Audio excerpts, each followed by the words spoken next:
Come on in to the Awaken to Yourself podcast, where we discuss how to develop a deeper connection to yourself and therefore manifest that which you desire.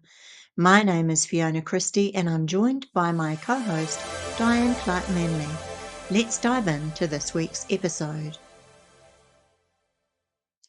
Episode 7 discusses consequence based accountability and how you can use it to avoid procrastination and get shit done.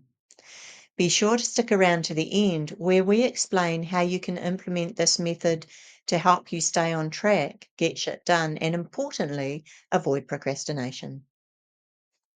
This podcast series, The Life Shift, follows Fiona's 12-module course, The Life Shift with the Internalist Way, which helps you connect with your own unique inner guidance system. Hey, Diane. Hey, Fiona. We've all procrastinated at some stage in our lives. So, how does that relate to consequence-based accountability, or CBA, as it's called for short?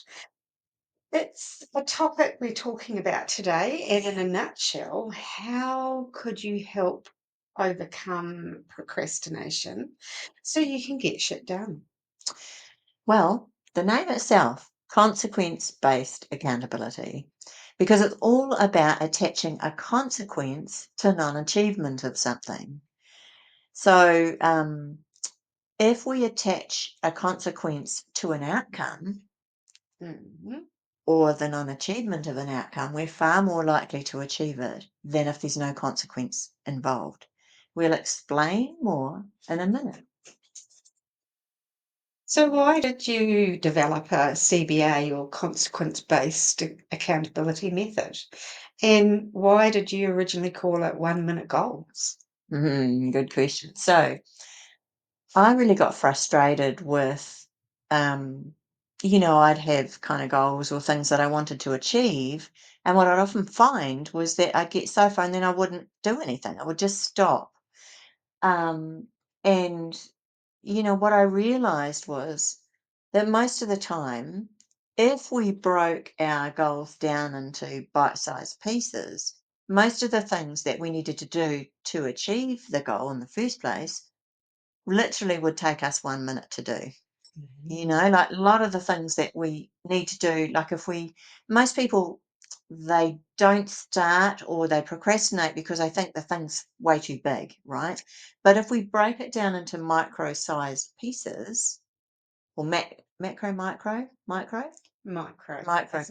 I always get those two confused, then you'd only have to, like, for example, if you wanted to start a business or something, and just one of the things you needed to do was to open a bank account. Well, really, that doesn't take very long, right? Or maybe it does in these days, but it shouldn't take that long. But we put it off because we think of all these things we have to do instead of breaking it down into micro pieces. So it's kind of part of a system, I guess. Consequence based accountability means that you become accountable to yourself. And we'll talk about that in a minute. But it's best if you work with a buddy to do it because it makes it quite fun. But we'll tell you a few stories about that as we go along. Okay. So we know that breaking things down into step by step, micro bite sized portions is helpful. So let's talk about reward systems. I mean, we know that reward systems like sticker charts and that all work for kids because there's usually something at the end of it, isn't it? So what about adults? Well, you'd think that you'd want to use a rewards based system, wouldn't you? Mm.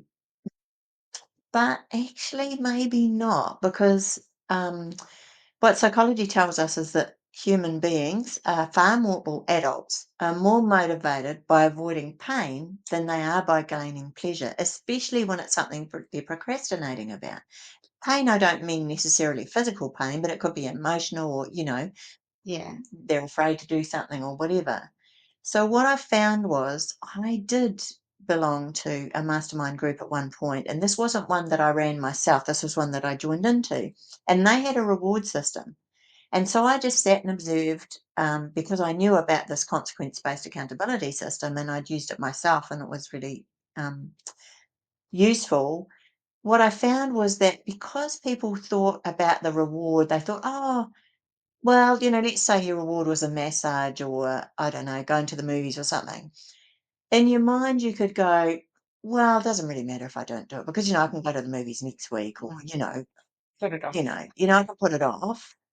Whereas if there's a consequence attached, so for example, if I was going to, we'll use the example of open the bank account again. Okay. If I was to attach a consequence to not doing that, so I don't really mean a consequence um, that might happen if you don't do it. I'm meaning attaching a consequence to non achievement, right? So let's say one of my goals was to open the bank account this week and I didn't do it. So then I might have already attached a consequence to that. So it could be that I have to clean the oven. Right. Well, we want to avoid that. Well, yeah, that would be one of my avoidance things because I hate cleaning the oven. So I'd be going, oh my God. So I'll give you an example. I first tested this system out with a guy called Ryan, who was a personal trainer, and I'd employed him because I'd been in a skiing accident and I busted, I'd torn the main ligament in the back of my leg. And so he used to come round to my house and do stretches and we'd go for walks and stuff. And I said, "Hey, Ryan, what do you think about testing this strategy with me that I've kind of read a little bit about, but I'd like to kind of do it in a slightly different way. And I'm going to call it 1 minute goals." And he goes, "Oh, yeah." And so I told him about it. So basically, you buddy up Mhm. with someone, you meet once a week and you decide on 3 goals that you want to achieve for that week. And they're all kind of, it's helpful if they're attached to a larger goal that you want to do. Right. So then you attach a consequence. So when we did it, it was cutting up money, and I actually still have the money that were cut up. But of course, I realised afterwards or found out that actually defacing money in any way in this country is illegal. So I thought, oh, you'd better change that. But actually, it was just for me. So, you know, so I still have the $5 notes that I cut up. And it's really, really a good incentive with money. But of course, I couldn't do that if I was going to show other people. Mm.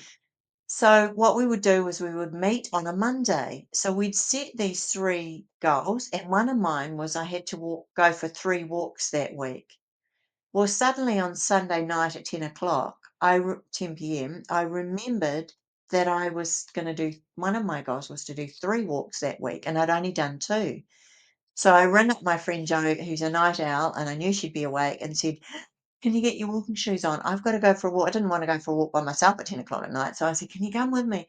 Because otherwise I've got to cut up $5 tomorrow for Ryan." And she goes, "Yeah." So we ended up walking around Oriental Bay in Wellington.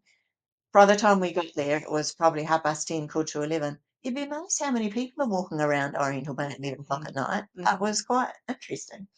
Anyway, I didn't have to cut up the money that week. Had I not had that consequence attached, I would have just gone, "Oh, well, I didn't do the 3." Yeah, too easy. If I'd had a reward attached, I'd have gone, "Oh, well, I missed the massage this week."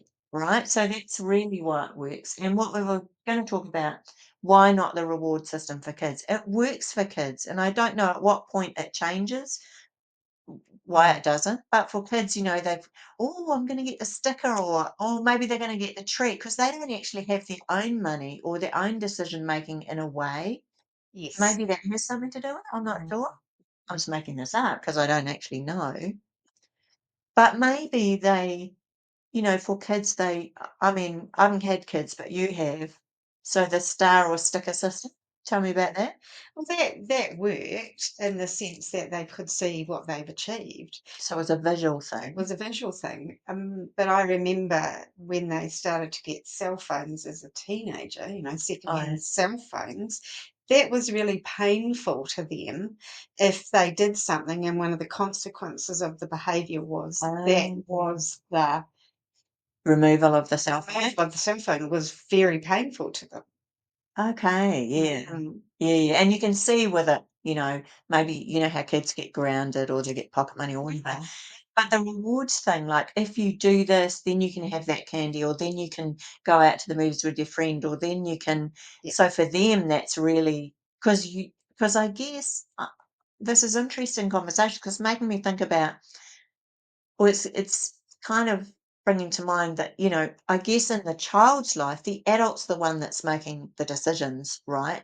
I mean, And the rules too. yeah, yeah, yeah. So maybe that's why it works. I've never thought of that before. Good Mm, point. mm, So we're not going to use the kids' formula because what I've observed a lot of times is that, when you go down the reward system, you fall off the wagon. mm. And the other point to make is keep it about one goal, one thing that you're going to achieve so that you get to a finish line. Yeah, yeah. It's Yeah. always good to finish. Yeah.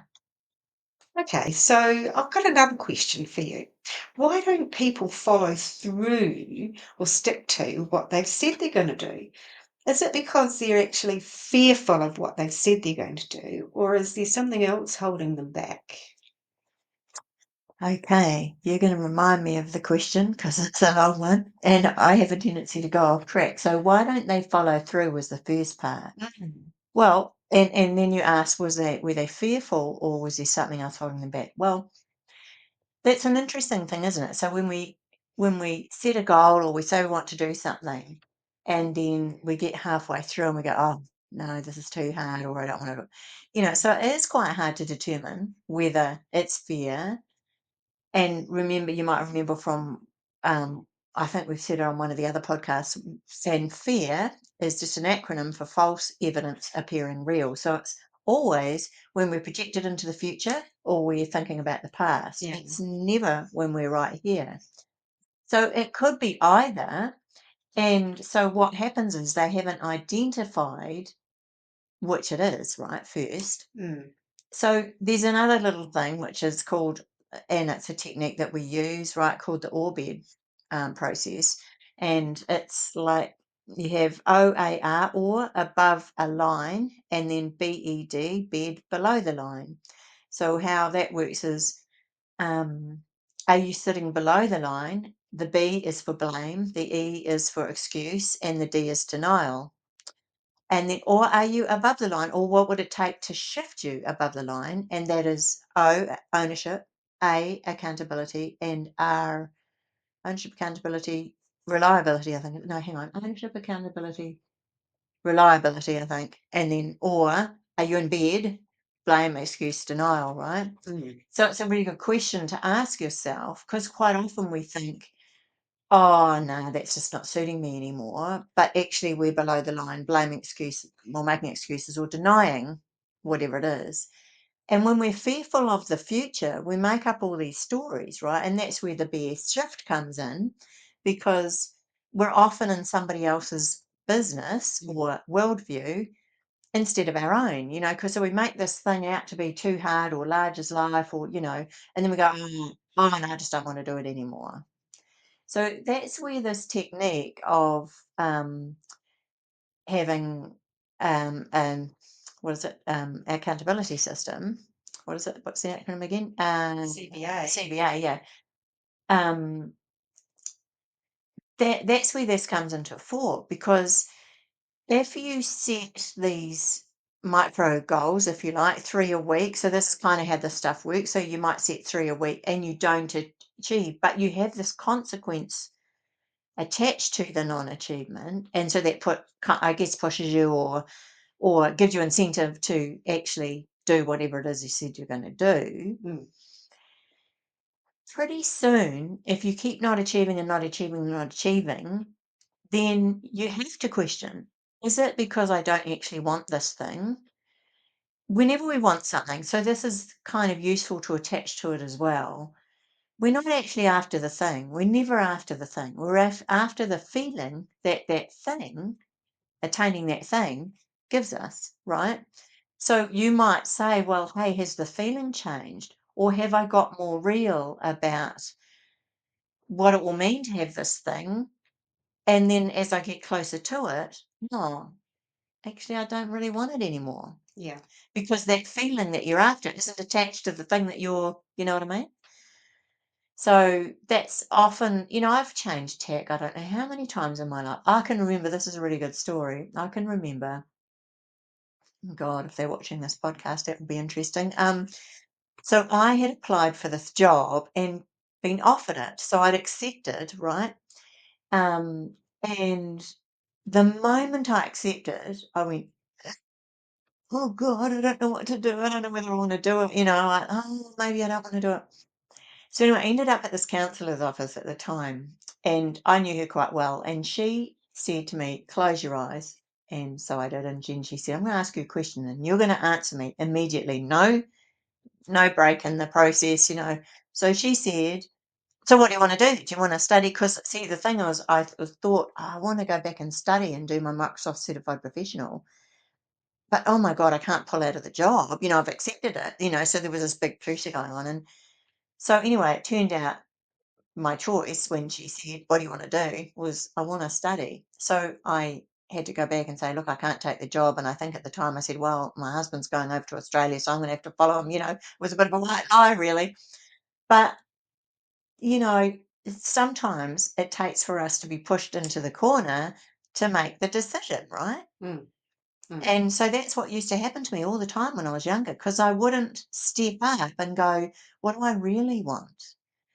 People attach money to things and they go, "Oh, well," they have this goal of sort of baking cakes for the local farmers market.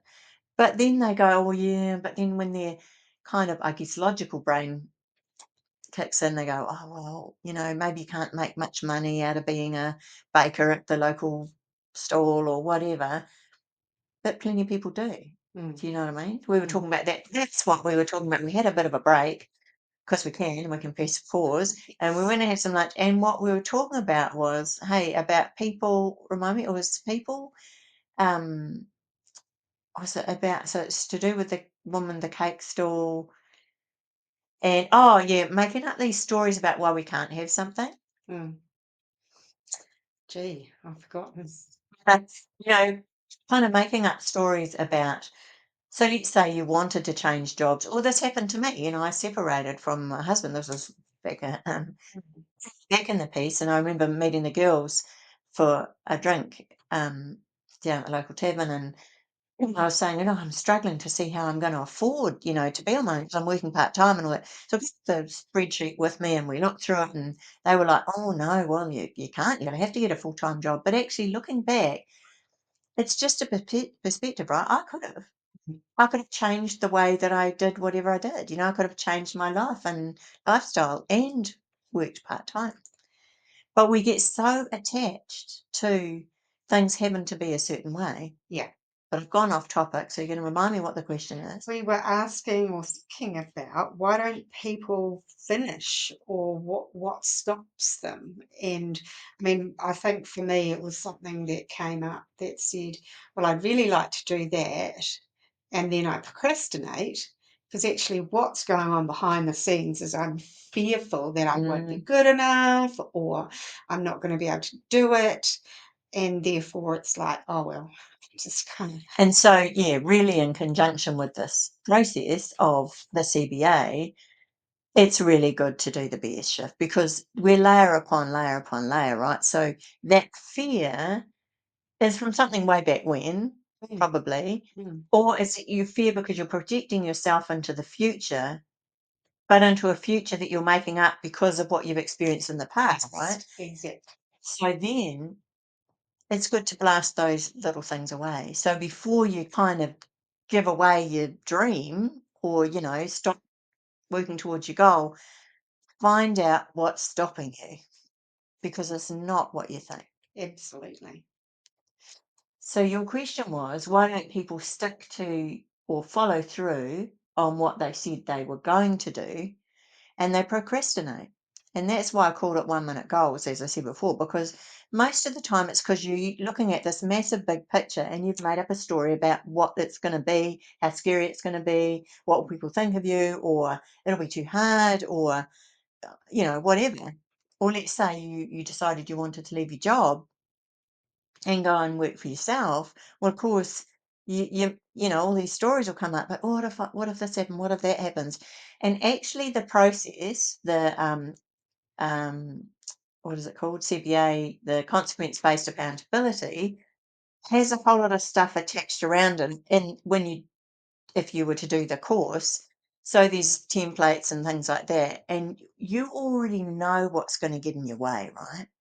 we already know how we're going to get in our own way, by worrying about the future or whatever. Yeah. So then you put in place what you're going to do to counteract that sort of thing.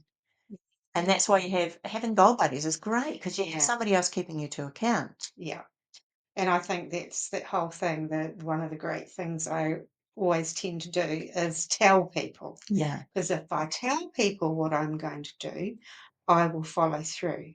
If I don't tell people, I can just back out. No one will ever know. Yeah. Like you can, like we always say, there's no mistakes, only mistakes. God, the first what do you call it? They were called tele seminars or tele conferences or something way back when, Yeah. instead of videos like this, right? And so I advertised one that I was going to be running, and I said, "Oh, I couldn't run that. I haven't got anybody to turn up." And then people said to me, "Oh no, you just run it, and people, they'll come. You just advertise it." So I advertised it. And for the first one, nobody turned up. So I was talking to myself for an hour, but I went through it, and of course it records it. So what I did was sent that out to my list, and then the next week, 10 people turned up. Yeah. Do you know what I mean? Like, so yes, those projections you could argue I was vibrating at, maybe people won't turn up, but I was also vibrating at, I'm just gonna do it anyway Yeah. and see what happens. Yeah. Yeah. Brilliant. Good Yeah. examples. Yeah. Well, Fiona, we're coming towards the end of our podcast. Yeah, it's Fine. been a long chat. And we've talked about cognitive behavioural accountability and still with that.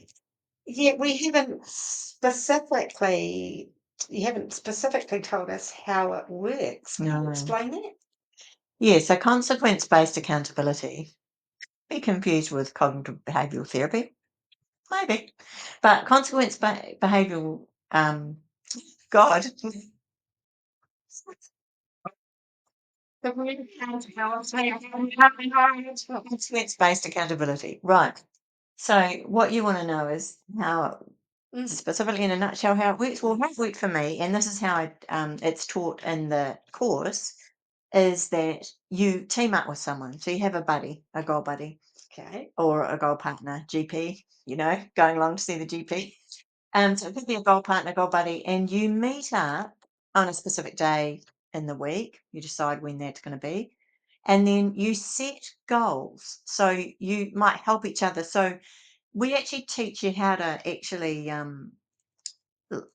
build a kind of a goal plan, if you like. Okay. Yeah. We have another name for it. I've forgotten the name off the top of my head, but basically you'll have your goal in the middle, and then you'll have all the tasks that you need to complete in order for that goal to come to fruition. And those tasks will have micro tasks out from them. So when you meet up with your goal buddy, you set three actions that you're going to take that week. And those will have already been determined by the map, right? Right. So, and then you decide, and it could be different each time, what your consequences for non achievement. So, let's say I said, okay, this week I'm going to go for 3 walks, and I'm also going to, let's say I was working towards, um, I don't know, developing a new product, right? Or developing a new course. And this week I'm going to map out the bones of the course. And then the next thing I'm going to do is I'm going to create a what do you call this? A survey to see if it's actually something people want, Yeah. right? Yeah. And then so then the week rolls around, and I set my consequence. So I go, for each one of those that I'm going to achieve, you could attach a consequence to each one, or just one consequence if you don't achieve one or all three. I might say, right, I'm going to clean the oven. So it's going to be something that you would avoid doing because you don't really like doing it, but not something that would cause someone else pain or physical pain. Yeah. So the funny thing is, and so then you meet up the following week and you obviously decide whether you've achieved or not achieved, and you have to do the thing that you said that you wouldn't do. So it used to be cutting up money, as I said previously. But the funny thing, I was just going to say something then. Oh, it's just slipped out of my mind. There was something really key to point out here. I'm just gonna. Yes. Right, that's the magic thing about pause. We just pause so I can remember what it is I was going to say. So I think I said I was in a couple of mastermind groups years ago, and they did adopt for a small amount of time the consequence-based accountability. And one of the people in there said, right, this was in the days when checks were around, Yeah, writing paper checks, yeah. checks. She said that she would write out a check to the political party that she liked the least, and she would donate $100 to that party if she didn't do what she said she was going to do. And that was just like when she said it, she went, oh. Anyway, week rolls around, she hadn't done it. So she had to write out this check to the political party, and we watched her, and we even went to the post box with her while she fixed it. So you might think, well, that's bad, and what does that mean or whatever, but it sort of gives you incentive to keep going the next week. And also we talked about the fact that maybe this goal that she'd set was just too big, Mm, or maybe it wasn't even something she wanted. So there brings in the conversation about, do you need to do a BS shift? Which, by the way, we're going to do as an actual course soonish, so that people right. can do it themselves without having to book in a session Mm, with us. Yeah. mm, mm, mm. So does that answer your question? Yeah. Does, yes, Yeah. thank you. Yeah. So it works. And let us know if you're going to try it yourself. Yeah, We'd like to hear how you go. yeah, definitely. Thanks so much for listening to this episode about consequence based accountability. In our next episode, we'll be exploring how to align with what you want by living intentionally. And if you haven't already, be sure to get on the list so you receive advanced notification when our next episode goes live. Just head to our website, www.theawakenedguru.com/blog, where you can sign up to receive advanced notification. So it's bye for now from Diane. And bye for now from Fiona, and we'll see you on the next one. Thanks so much for listening to this episode about consequence based accountability.